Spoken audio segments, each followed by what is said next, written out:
नमस्ते। आज के इस दिलचस्प सांस्कृतिक विश्लेषण में हम एक बेहद रंग बिरंगे सफर पर निकलने वाले हैं। आज की चर्चा का विषय है भारत के विभिन्न राज्यों की समृद्ध पारंपरिक वेशभूषा और वहां की प्रमुख साड़ियों का विवरण। बिना किसी देरी के चलिए सीधे इस विषय में उतरते हैं। हम देखेंगे कि कैसे हमारे कपड़े महज शरीर ढकने का साधन नहीं, बल्कि उस गहरे सांस्कृतिक ताने बाने का हिस्सा है जो इस पूरे उपमहाद्वीप को एक साथ जोड़कर रखता है। सामने दिख रहा ये विस्तृत संकलन हमारे आज के इस विश्लेषण का मुख्य आधार है। मान लीजिए ये एक तरह का सांस्कृतिक इंसाइक्लोपीडिया है जो हमारी आज की इस भौगोलिक यात्रा का ब्लूप्रिंट बनेगा। इसके जरिए हम भारतीय उपमहाद्वीप के अलग अलग पारंपरिक वार्डरोब का गहराई से विश्लेषण करेंगे और समझेंगे कि कैसे हर क्षेत्र का पहनावा अपनी एक बिल्कुल अलग कहानी कहता है। आइए आज की चर्चा के मुख्य बिंदुओं पर जल्दी से एक नज़र डालते हैं। हम बात करेंगे भारतीय परिधानों की विविधता की, फिर चलेंगे उत्तर और पश्चिम भारत, उसके बाद दक्षिण भारतीय परिधानों को समझेंगे, पूर्व और पूर्वोत्तर के रंगों को देखेंगे और अंत में भारत की मशहूर साड़ियों पर एक खास नज़र डालेंगे। भाग 1, भारतीय परिधानों की विविधता। किसी खास क्षेत्र की बारीकियों में जाने से पहले उन बुनियादी कपड़ों की बात करते हैं जो हमारे पूरे देश को एक समान धागे में पिरोते हैं। अगर हम मुख्य भूमि की बात करें तो एक बड़ा ही दिलचस्प पैटर्न दिखता है। उत्तर प्रदेश, बिहार या हरियाणा जैसे राज्यों में ही देख लीजिए, पुरुष ज्यादातर धोती कुर्ता या इसके अलग अलग रूप पहने नजर आते हैं। ये एकदम आरामदायक है और वहाँ के ग्रामीण जीवन के बिल्कुल अनुकूल भी। और महिलाओं की बात करें तो परंपरागत तौर पर साड़ी या सलवार कमीज का सबसे ज्यादा चलन है। ये वो परिधान है जो पूरे देश में हमारी एक बहुत मजबूत और व्यापक राष्ट्रीय पहचान बनाते हैं। लेकिन अब जरा एक बेहद ही दिलचस्प ऐतिहासिक तथ्य पर गौर कीजिए। अंडमान और निकोबार द्वीप समूह, क्या आप जानते हैं कि पारंपरिक रूप से वहां की मूल आबादी की कोई विशिष्ट वेशभूषा थी ही नहीं? जी हाँ, वहां आधुनिक कपड़े पहनना तो बहुत बाद में शुरू किया गया है। पूरे संकरण में ये एक अनूठा ऐतिहासिक अपवाद है जो मुख्य भूमि की वस्त्र परंपराओं से एकदम अलग एक अलग ही जीवन शैली की ओर इशारा करता है। भाग 2, उत्तर और पश्चिम भारत। अब हम ठंडे उत्तर से होते हुए रंगीले पश्चिम की तरफ बढ़ेंगे और देखेंगे कि कैसे मौसम हमारे कपड़ों को बदल देता है। देखिए, अत्यधिक ठंड से कैसे बचा जाता है, इसका सबसे बेहतरीन उदाहरण हमारी पहाड़ी वेशभूषा है। जम्मू कश्मीर और लद्दाख की जमा देने वाली ऊंचाइयों में आपको पूरे शरीर को ढकने वाले भारी और मोटे कपड़ों की जरूरत होती ही है। कश्मीर में कड़ाके की सर्दी से बचने के लिए भारी फिरन और मखमली गमछे का इस्तेमाल होता है। वहीं लेह लद्दाख की हाड़ कंपाने वाली ठंड में पुरुषों के लिए गुंचा नाम का भारी कोट और महिलाओं के लिए सुलमा पहनना एकदम अनिवार्य है।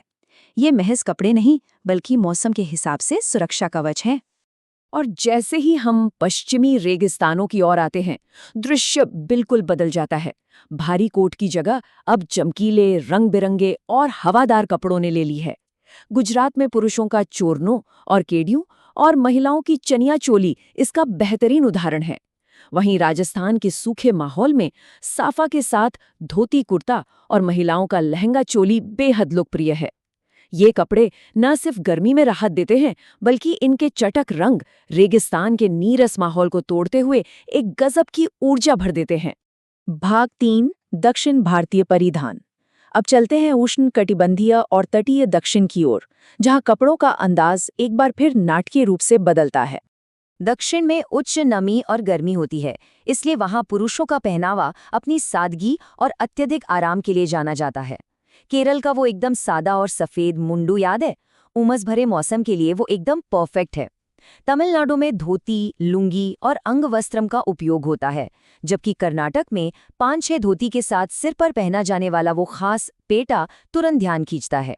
ये साफ तौर पर दिखाता है कि सादगी में भी कितने गहरी क्षेत्रीय पहचान छिपी हो सकती है। अब हमने उत्तर, पश्चिम और दक्षिण को तो मैप कर लिया, लेकिन इसके बाद एक बड़ा दिलचस्प सवाल सामने आता है। भारत के दूरस्थ पूर्वी और पूर्वोत्तर हिस्सों में किस तरह की विशिष्ट परिधान शैलियां उभर कर आती हैं? चलिए इस विश्लेषण के सबसे जटिल, विविध और शायद सबसे अनूठे हिस्से की तरफ चलते हैं। भाग 4, पूर्व और पूर्वोत्तर के रंग। इस क्षेत्र के स्वदेशी कपड़ों की अपनी एक बिल्कुल अलग ही और बेहद खास शब्दावली है। इन पूर्वी राज्यों की महिलाओं की पोशाकों में जो पारंपरिक बुनाई देखने को मिलती है वो अद्भुत है। जरा तुलना करके देखिए, असम की महिलाओं का वो शानदार 2 हिस्सों वाला मेखला चादर और रिया त्रिपुरा के जीवंत पैटर्न वाले रिगनाई और रीसा से कितना अलग है। दोनों ही परिधान अपने अपने क्षेत्रों की असाधारण बुनाई कला, रंगों के अनोखे संयोजन और स्वदेशी पहचान का बेजोड़ प्रमाण है। और अकेले मेघालय की जनजातीय विविधता तो आपको हैरान कर देगी। सिर्फ एक ही राज्य के भीतर मौजूद ये विविधता कमाल की है। इसमें खासी पुरुषों द्वारा पहना जाने वाला जिम्फंग, वहाँ की महिलाओं का जैनसेम, जयंतिया महिलाओं का थोखिरवांग और गारो महिलाओं का वो जटिल बुनाई वाला डाकमंडा शामिल है। ये सब साफ दिखाता है कि एक छोटी सी भौगोलिक सीमा के भीतर भी सदियों से कितनी अविश्वसनीय सांस्कृतिक विविधता और अलग-अलग परंपराएं सहेज कर रखी गई हैं। भाग 5, भारत की प्रमुख साड़ियाँ। अब अपनी इस भौगोलिक यात्रा का समापन करने के लिए हमें भारत की सबसे बड़ी वस्त्र उपलब्धि पर बात करनी ही होगी। इस डेटा को देखिए, दक्षिण और पूर्वी भारत की साड़ियों का दबदबा बिल्कुल स्पष्ट है। तमिलनाडु की वो भारी और शानदार रेशमी कांचीपुरम साड़ी जो अपने भव्य बॉर्डर के लिए जानी जाती है, से लेकर असम की सुनहरी मूगा सिल्क तक, और उधर पश्चिम बंगाल की वो बेहद नाजुक जामदानी और कथाओं को उकेरने वाली बालूचरी साड़ियाँ, साथ ही आंध्र प्रदेश की मंगलगिरी और धर्मावरम। ये साड़ियाँ सिर्फ कपड़ा नहीं है, बल्कि वहाँ की जलवायु और बुनकरों की पीढ़ियों पुरानी कला का एक जीता जागता नक्शा पेश करती हैं। अब जरा मध्य और पश्चिम भारत की तरफ रुख करते हैं, जो समान रूप से टेक्सटाइल के पावर हाउस हैं। उत्तर प्रदेश की शानदार बनारसी साड़ी को कौन नहीं जानता। सोने चांदी के धागों वाली ये साड़ी विलासिता का प्रतीक है। मध्य प्रदेश की महेश्वरी और चंदेरी साड़ियाँ अपने हल्केपन के लिए जानी जाती हैं। गुजरात की वो ज्यामितीय पैटर्न वाली पटोला, जिसे बनने में महीनों लग जाते हैं, और महाराष्ट्र की अनूठी 9 गज लंबी नौवरी और शानदार पैठानी। ये सभी साबित करती हैं कि हर क्षेत्र की अपनी एक मास्टर क्लास बुनाई तकनीक है, जो पीढ़ियों से चली आ रही है। तो इस पूरे विस्तृत विश्लेषण से हमें मुख्य रूप से क्या समझ आता है? यही कि पारंपरिक परिधान महज सूत और रेशम के टुकड़े नहीं हैं। ये एक गहरा भौगोलिक और सांस्कृतिक हस्ताक्षर हैं। असल में ये पारंपरिक कपड़े एक पहनने योग्य ऐतिहासिक नक्शे की तरह काम करते हैं। ये वहाँ की स्थानीय जलवायु, उपलब्ध प्राकृतिक संसाधनों और सदियों पुरानी पैतृक बुनाई तकनीकों को पूरी तरह से और खूबसूरती से दर्शाते हैं। अंत में हम एक बहुत ही गहरे सवाल के साथ आपको छोड़ना चाहेंगे।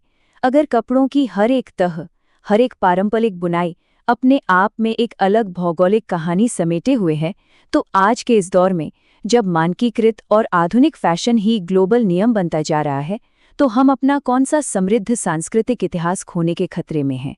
क्या वैश्वीकरण की इस दौड़ में हम उन कारीगरों की कला और अपनी असली पहचान को भूलते जा रहे हैं? इस अहम सवाल पर जरूर सोचिएगा। आज के इस रोचक सांस्कृतिक विश्लेषण में हमारे साथ जुड़ने के लिए बहुत बहुत धन्यवाद।